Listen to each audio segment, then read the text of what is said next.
बिस्मिल्लाहिर्रहमानिर्रहीम अस्सलाम वालेकुम। मेरे वालों सारे मेरे भैन भरावां अल्लाह पाक हमेशा तेन खुश रखे, आबाद रखे।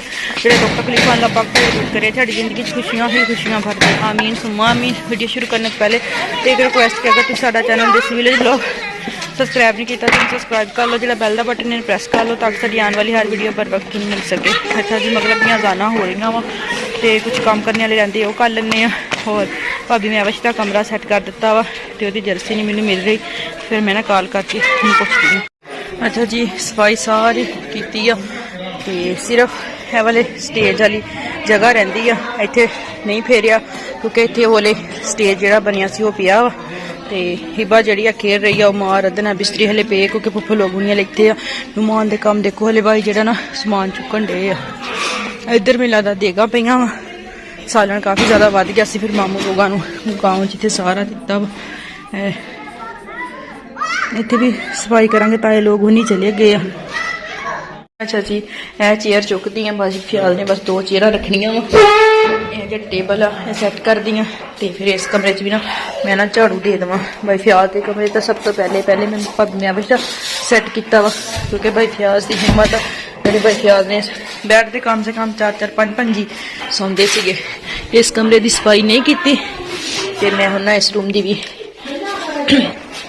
सफाई कर लवा क्योंकि बड़ा समान इतने पिया जो शैवा पे हूँ सैट करके बाद ही रखा। इस कमरे की तरतीब सैट कर दो। मेरी अगे एक चप्पल जुत्ती गवाच गई है, मैंने कोई पता नहीं है कितने जी मैं घर पानी सी इतने रख के यह जी चेयर है ना इन्होंने रखिए इतने सैट करके।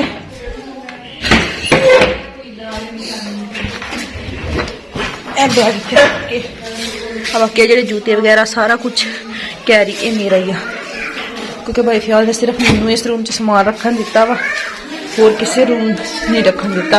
इस करके नहीं रखन दिता क्योंकि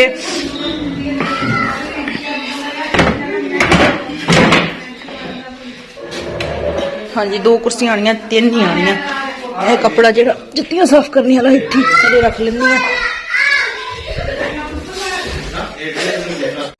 है। भाई ख्याल के सारे कपड़े जड़े धोने वाले पे आ ते फिलहाल जी टेबल वाले मेरे को चक्के नहीं जाने, दीवार ना लगा दिनी आ दरम्यान च जगह जी ना मैं खाली कर। अच्छा जी, कमरा मैं सारा जो ना सैट किया वा ते वाशरूम भी सारा धो के ते मैं ना ये कुंडियां लगा दी वा क्योंकि बच्चे आते हैं तो खिंची जाते हैं तो इस करके अगे मेरे को लित के फ्याज कहता मैं सैट करदा वा। बाकी और दूध का गिलास जोड़ा वा वह भी मैं धो के रखना वा, कुल्ले माला ये भी संभालने आ।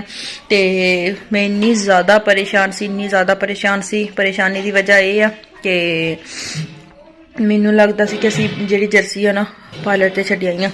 तो हम मैं अविश नाल गल की, मैं मैं अविश आप जर्सी रखी सी, कहती हाँ जी बब्बू जी रखी सी। तो जोड़ा है ना डब्बा मैक्सी वाला वो फिट की भी शायद मैं ही होवे क्योंकि सारा समान तो मैं समेटिया, लेकिन मैनू ना याद नहीं है। या अल्लाह निकले आवे, या अल्लाह तेरा लख लख शुक्र। नहीं तो मैं हुणे अम्मी जी को डांट खानी सी। अम्मी जी ने कहना सी छोटी हाँ जो जर्सी भुली आई है ना, हुण मैं हैंगर लैके ना उत्ते जेडे तो सुबह उतारी सी उहदे ते रख दिन्नी हाँ। तो बस तू भाकी भाभी मैं बस इत्थों गए थे बिल्कुल ठीक ठाक आ। मैं बस अपनी जर्सी बड़ी पसंद आई आ। ये जी है ना मैं हुण रख देनी आ। सारी सफाई भाई फ्याज दे रूम दी करके दूसरी सेन चो करके बहुत ज़्यादा वाइपर पे सी, इन्नी ज़्यादा सी ना। चलो जी जर्सी लटकाती है। चादर जी नहीं सॉरी डब्बा जोड़ा मैं रखा छापर च पा के होंगी क्योंकि ये जोड़ा ना फिर बाद भाभी अपनी मैक्सी आके ना ये उतार के रख लेगी। उन्हें बस मैं ने गल की सफाई करके मैंने बड़ा फिक्र लगा सी। अम्मी जी ने मैं दसिया मैं जर्सी मिल नहीं रही, पहले मैं मैविश ने पूछा सॉरी है वाला ना भाई अब्बास भी रखा अपने वीर का सॉरी है ना इतने मैं हैंगर पा के भाई अब्बास ने जी है ना मोटर पंप दूर लगाया वा। तो बाकी जी प्लेट बैटरी रखी है वो हरिया किस तरह चूड़ियाँ लगाते, लेकिन वाशरूम च पानी खत्म हो गया वा। तो इस करके मैं ना दरवाज़ा बंद कर दिता वा ते हुण मैं ना गलास धोना वा ते बिल्कुल हिम्मत नहीं प्यारी क्योंकि सुबह दी मैं विष्णु पार्लर लै गई सी ते उत्थे फिर 2-2.5 घंटे साढ़े लग गए उत्थे खड़ी हो के इन्नी ज़्यादा थक गई ना। फिर बाजी मैनू पार्लर वाली पुछदी सी किस तरह तो फिर मैं कोल खड़ी होकर दसदी सी। फिर मैं अपनी तैयारी भी उत्थे कराई ते फिर मैं भी सुबह आ जाएगी तो फिर माला भी ना संभाल के रखांगे क्योंकि यादगिरी रहिंदी है। एक माला मैं पाई सी भई अब्बास नूं बेचारा ने गाना बन्निया सी ते इस तरह करके भैनों की यादगिरी रहिंदी है। बाकी मैनू नहीं पता आपी समैरा ने पग दी है शायद आपी आपदा ने भी गाना दिता है, मैनू इस तरह का ना कोई पता नहीं है कि बनिया तो की नहीं बनिया। एक शायद भाई फ्याज ने जवेज ने पाई है, अच्छा चल जिन्हें भी पाई आ ते जिन्हें मेरी शादी तो मतलब बाद पहली दफ़ा इस घर शादी आई है क्योंकि अगे जिथे भी फप्पो लोग मामू लोग उन्होंने जाती सी ते अम्मी जी उन्हें खुद मिलते वरते होंगे सी, मैनू ना ऐसा कोई पता नहीं सी है। तो होर नाले गल मैं अपने भैन भाइयों दसदी हाँ कि मैं रखी सी उपर डब्बा पिया उहदे च कंबल रख के चुक के ते रखन लगी सी, याद ही नहीं है क्योंकि कल भी मैं ना निकालिया सी ते मैं कहा चलो उन्होंने सोना वा तो मैं ना बिस्तर लगा देव, लेकिन याद ही नहीं है। चलो अज ना कमरा बिल्कुल खाली खाली है, सुन मसवन पई है क्योंकि घर की रौनक मैं बस चली गई है। भैया बास भी चलिया गया। अबू जी उन्होंने इन्नी तबीयत ज़्यादा खराब है, बहुत ज़्यादा खराब है। हुण मैं अबू जी उन्होंने को जा रही हूँ, अबू जी उन्होंने सिर दबाना वा। तो समान पुप्पो लोगों ने भी 5 पुप्पो मेरिया उन्होंने भी बहुत ज़्यादा पसंद किया। स्टील दी पेटियां सी ते फर्नीचर भी सब ने पसंद किया वा, पेटा सेफ सब कुछ पसंद किया, मेज़ भी सोफा भी पसंद किया वा। तो फ्रिज से पैक ही पई है, फ्रिज हले नहीं लगानी क्योंकि घर के फ्रिज लगी हुई है, नाले जी तार है बिजली वाली दूरों आती है वो मतलब लोड नहीं चक सकती, नहीं तो फैमिली बड़ी है लगा भी लेंदे तो दिक्कत नहीं सी है क्योंकि हले लगानी नहीं है, सर्दियाँ वा तो इंशाअल्लाह अल्लाह खैर करे। फिर भाई जी 2 अपनी बिजली लगा लेंगे ना, इतने ट्रांसफार्मर रखानगे तो या उधरों खंबे मुल लैके तो या जिदा भी किदा लगानगे तो फिर अपना फ्रिज 2 चीज़ां चल सकदियां। हुण अपना इवें हुंदा कि अगर पट्टियां वाली मोटर चलाइए तो नाल पंप भी नहीं चलता तो फ्रिज भी बंद करके पट्टियां वाली मोटर चलाई दी है, इस करके तार का थोड़ा जिहा मसला वा। तो पूरे 1 मुरब्बे के सफ़र तो ना तार आ रही है। तो फिर पुप्पो लोग कहने से फ्रिज किस तरह की है, फिर मेरा गल करने का मतलब है कि फ्रिज खोली नहीं है, ना लगाई है तो ना ही लगानी है क्योंकि फ्रिज तो घर नवीं पई है तो वो गुजारा होंदा वा। ब्यासिया लोगों का भी, मैं विश उन्हों का भी, अम्मी उन्हों का भी, किहड़ा भी अपना हमना ने भी चली जाना, असीं विचारा भैनों ने अपने अपने घर चली जाना वा। तो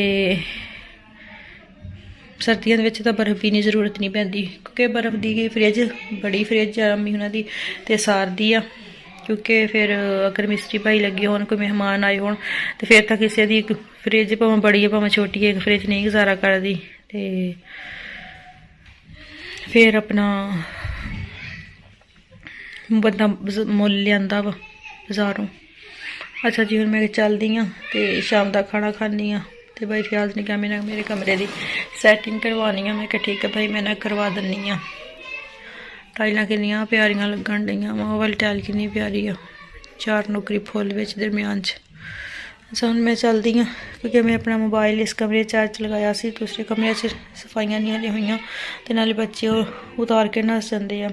तो अगे जो मैं चार्ज लाती सी फिर बाजी उसमें बह जाती सी, दोनों फोन कट्ठे लगा के, या मैं बह जाती सी।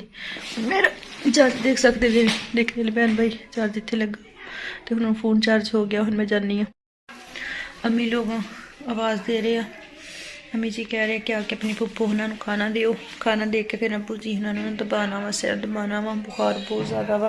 तो दवाई इतने अगले दिन लैके आया तो वही खा रहे हैं। अबू जी उन्होंने कहा दोबारा थोड़ा शहर लैके जाने, अबू जी नहीं मान ही नहीं रहे, इस करके मेरे भी ना है जगह तो बड़ी दर्द हो रही है, गट्टियाँ बन गई हैं इस जगह पर, कोई कहते कन्न पेड़े शायद वो बन गए। तो हुण मैं जाके पुप्पो ने खाना दे के बिस्तरे कर दी हाँ तो फिर अबू जी ने दबा के सो जाना अज टाइम ना, क्योंकि मैं बरात मेहंदी वाले दिन भी लेट सुती हाँ, बरात वाले दिन भी टाइम ना उठ गई हाँ, तो वलीमे वाले दिन भी 11-12 बजे तक ना गल करते रहे हैं। इस करके फिर ना इस करके थक बहुत ज़्यादा गया क्योंकि मेरे दिमाग का मसला करके 3 दिन मेरी नींद नहीं पूरी होंगी, मेरी ना तबीयत नहीं ठीक रहती। अच्छा जी इस साड़ी अज की वीडियो जिद असी शादी तो बाद दी सफाइयां कीतियां वा, ते दूल्हन का कमरा ਸਾਫ ਸੁਥਰਾ ਕੀਤਾ ਵਾ। ਅਗਰ ਇਹ ਵੀਡੀਓ ਸਾਡੇ ਭੈਣ ਭਾਈਆਂ ਨੂੰ ਅੱਛੀ ਲੱਗੀ, ਇਸ ਤਰ੍ਹਾਂ ਦੀ ਸਾਡੇ ਗਾਉਂ ਦੇ ਵਿੱਚ ਖਲਾਰੇ ਫਿਰ ਗੁੰਜੇ ਜਾਂਦੇ ਆ। 2-3 ਦਿਨ ਤਾਂ ਪਾਏ ਨਵੇਂ ਕੱਪੜੇ। ਹੁਣ ਅਸੀਂ ਹੈ ਤੇ ਨਵਾਂ ਸੂਟ ਲੇਕਿਨ ਪਾ ਲਿਆ ਪੁਰਾਣਾ, ਕਿਉਂਕਿ ਕੰਮ ਕਰਵਾਉਣੇ ਅੰਮੀ ਜੀ ਉਹਨਾਂ ਦੇ ਨਾਲ, ਜਿਹੜੀਆਂ ਕੰਮ ਵਾਲੀਆਂ ਬਾਜੀਆਂ ਬੁਲਾਈਆਂ ਸੀ ਉਹ ਚਲੀਆਂ ਗਈਆਂ 4-5 ਆਪਣੇ ਘਰ। ਤੇ ਰੱਬ ਸੁਣਨ ਦੇ ਹਵਾਲੇ, ਰੱਬ ਰਾਖਾ। ਅੱਲਾ ਹਾਫਿਜ਼।